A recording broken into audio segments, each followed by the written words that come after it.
It seems as though a majority of you are not too thrilled yet with the sales tax swappity-doo. Yeah, that's what I'm going to call it, Joe. That's the unofficial word, swappity-doo. Some of you are for it. Some of you are against it. Text in yes or no whether, as of right now, you are for increasing the sales tax to lower the property tax rate as proposed by the Big Three on Friday. You can text in 806-680-2790. As we do that, we bring in the editor of Quorum Report, Scott Braddock. Scott, things are heating up down in Austin. Oh, they are, and just to underscore the point, it's heating up in a lot of ways. One of the ways it's heating up is all of the pictures of dumpster fires on social media that are hashtag TXLedge. Yeah, I've seen an increase in that. I like your swappity-doo, by the way. Yeah, it's a little swappity-doo.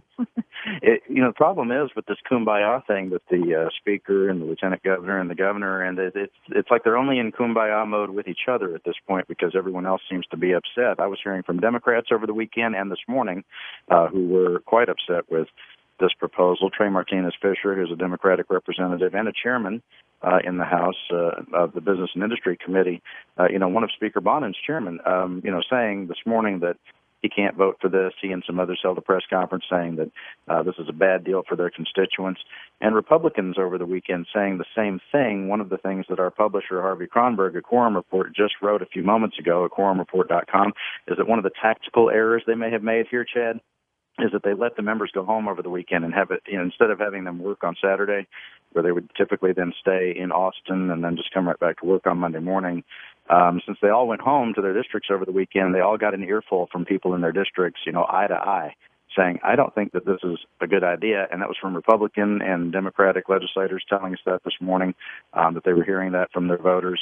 It's not going over well. I think you tweeted yesterday something along the lines of at least on the PR front here, on the messaging, they're not getting this right. And at the press conference on Friday, it may be lucky for the members. It used to be that Governor Abbott would lecture them about things like his pre-K initiative a couple of years ago. This time he lectured the media and told us that we're all getting the story wrong, but apparently all the constituents back home are getting the stories wrong, and the legislators, both Republican and Democratic alike, are getting the story wrong, at least as far as the Big Three are concerned. But I can tell you the activity over the weekend with the Speaker's team really working the Republican members hard, trying to get them on board with this plan. There is a whole lot of pressure, and of course, as we've talked about, and we were talking last week, the time is running out. Just 21 days left to go in this session. Okay, so let's go from Friday, and which I still believe this was a strategic mistake to hold a press conference Friday morning because they lost control of the message about 20 minutes after that press conference. They didn't have the weekend to respond.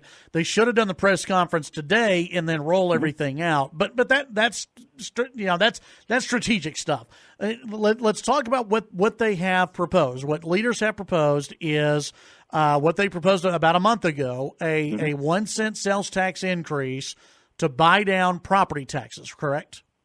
That's right. And the problem that they're running into with conservative groups, of course, is that when they hear that argument, what, everyone from Empower Texans to Grassroots America, We the People, to other conservative groups are saying that when have you ever seen government raise one source of revenue to actually reduce a different source of revenue?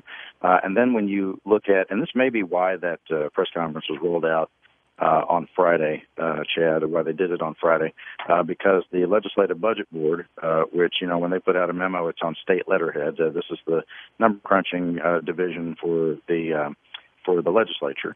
When they put out their memo about it, it shows that unless you're somebody making over $150,000 a year, you're going to get an overall tax increase.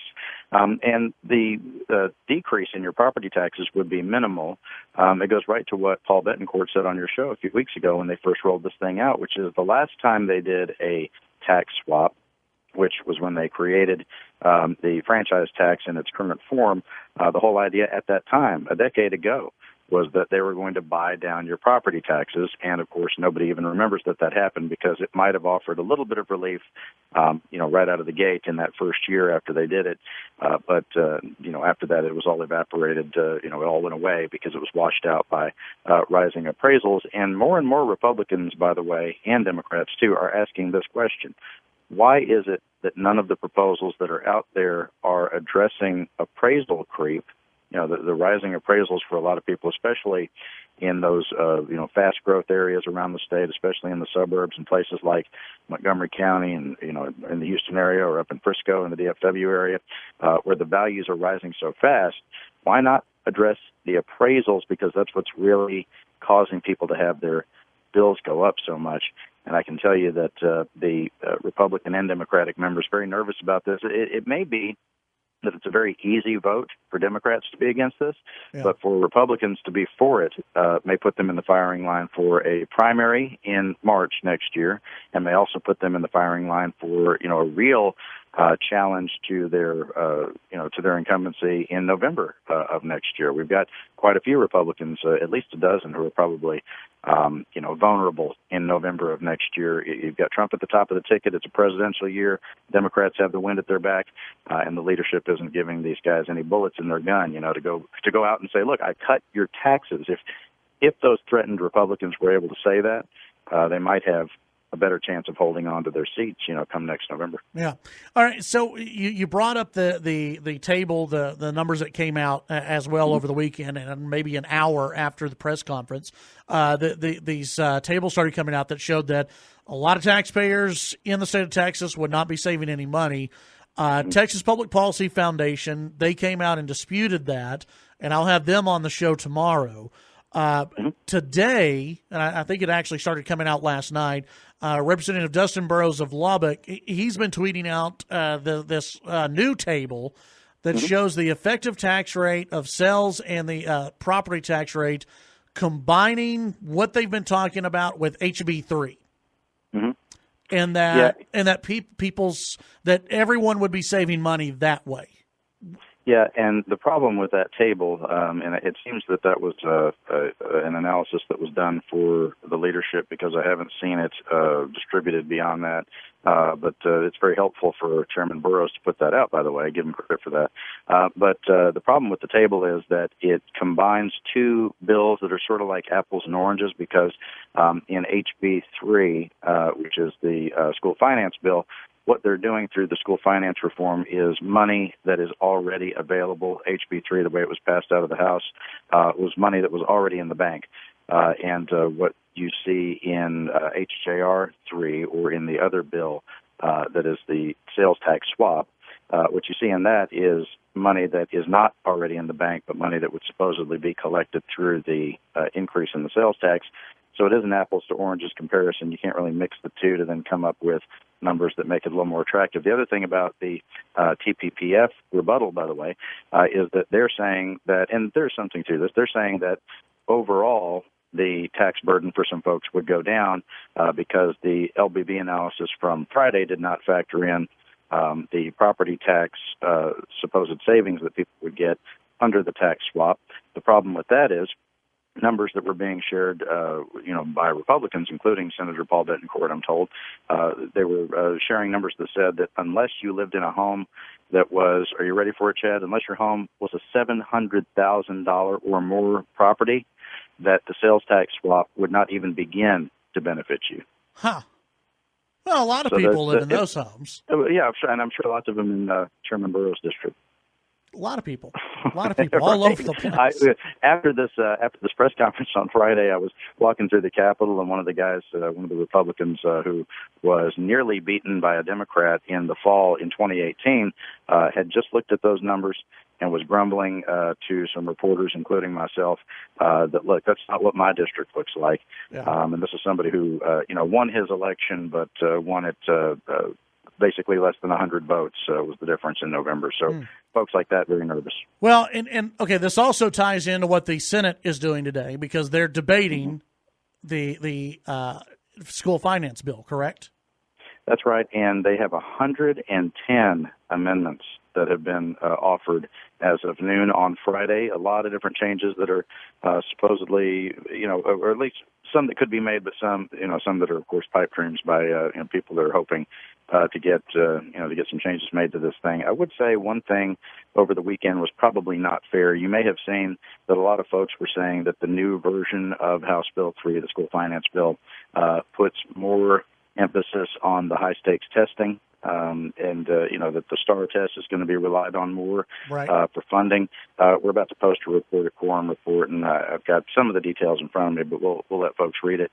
Basically, if you look at what's in the language as proposed right now, that's not exactly correct. So we'll see how that discussion plays out on the floor of the Senate. As it plays out on the floor, I think one of the things you're going to hear over and over again is that with House Bill 3, the way it passed out of the Texas House, all of the boxes that Governor Abbott was hoping to check, as he was going into the session, when we first had the original Kumbaya press conference with the big three, with the governor, lieutenant governor, and the speaker, all the boxes they wanted to check are all checked by that piece of legislation. $9 billion additional for public education. It buys down recapture, and it compresses local property taxes by 4 cents. Maybe they could do better than the 4 cents. Maybe there could be some more changes made to that.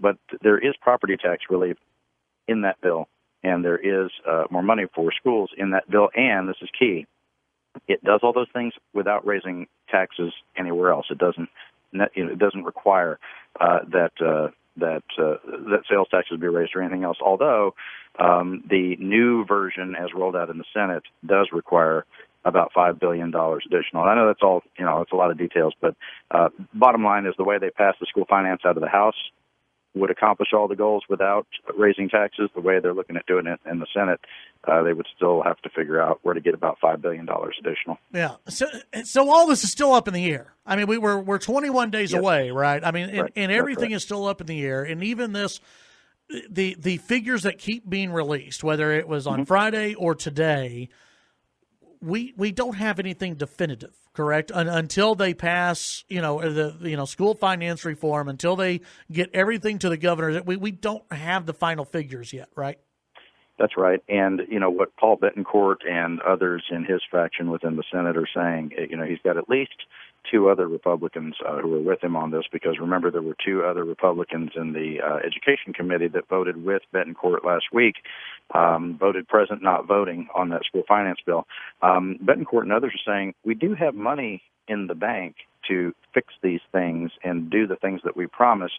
So why are we even talking about raising taxes anywhere? And I think the bottom line at Chad, and to kind of put a bow on the conversation, all of the things that were laid out by leadership, both during the campaign last year and at the beginning of this legislative session, they can all be accomplished with what the state is already expecting to collect in revenue without raising any taxes, without raising any additional revenue through sales tax or anything else. And so a lot of head scratching going on right now. As far as why the leadership has now suddenly doubled down on this idea of raising sales taxes, which at one point when the original statement was put out by leadership, some thought it was maybe just a trial balloon, and Lieutenant Governor Patrick himself had said it's only one of the ways that they were looking at figuring out how to solve problems around here. But after that press conference on Friday, it seems like it is the way that they are considering, moving forward here.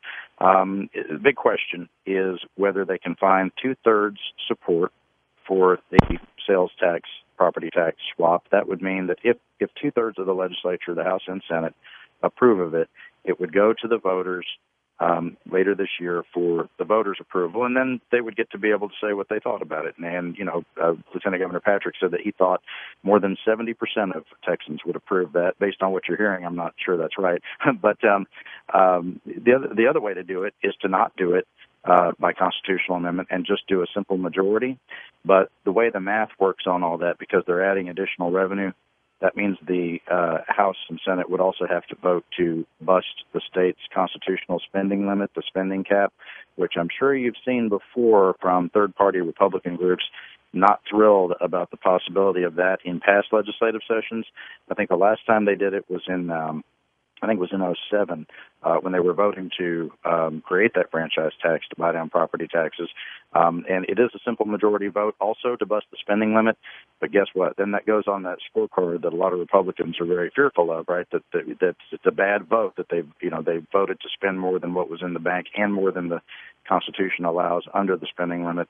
So I think you're going to see a lot more anger on the right about that. In the meantime, over in the Democratic Party, they're hearing from folks, those incumbent Democrats hearing from folks to their left saying, how dare you consider raising money on people who raising taxes on people who make less money in favor of cutting taxes for people who are wealthy. It seems to be a political conundrum for both parties right now. Yeah, it certainly sounds like it. Let's switch gears real quick and talk about something else that is happening in the House today, a vote on a statewide ban on red light cameras. Yeah, it's supposed to be on the floor today, and based on where it is on the calendar, I think it will come up. It may be a little bit later this afternoon. I know Matt Martin is going to be tuning in with glee as they vote to ban red light cameras all across the state. I expect it to pass if it is on the floor. Well, the big question is whether or not it will be amended. And I can tell Matt right now that I'm not going to make any predictions. I know he's very interested in it, very angry about that ticket the damage to his car he got that time. I think in Round Rock, but Chad, I've never heard him has worked up about anything. But the big question is whether the bill will end up honoring current contracts that cities have with the red light camera companies, or whether it will just be a ban that says those cameras have to come down as soon as the law goes into effect. And it's a bill that, as written currently, it has a $30 million all across the state, $30 million fiscal note because of funding that would be lost for level 1 trauma centers. That's where a lot of the money from those red light cameras goes to fund those hospital operations. And so if the bill is amended to honor current contracts, I would expect pretty easy passage. But the author of the bill has said he doesn't want it to change at all. He just wants those cameras to come down immediately. So that's what we'll be looking for. All right. Tell folks what they can find at quorumreport.com right now and today. We have the in-depth analysis for you of what's going on with this tax situation. I know it can be a little confusing with all the numbers and all of the politics at play here, but we try to make it simple for you there. And getting ready to publish a fact check, if you will, about all the what some have called fear-mongering about the high-stakes testing being so much more critical in this new version of the school finance bill. It's all there at quorumreport.com. You can sign up for our free emails and also follow us on Twitter at Quorum Report. It's all at quorumreport.com. All right. Thanks, Scott. Appreciate it. Thank you, Chad. Talk soon. Have a good one. You can follow Scott on Twitter at Scott Braddock. That's at Scott Braddock on Twitter.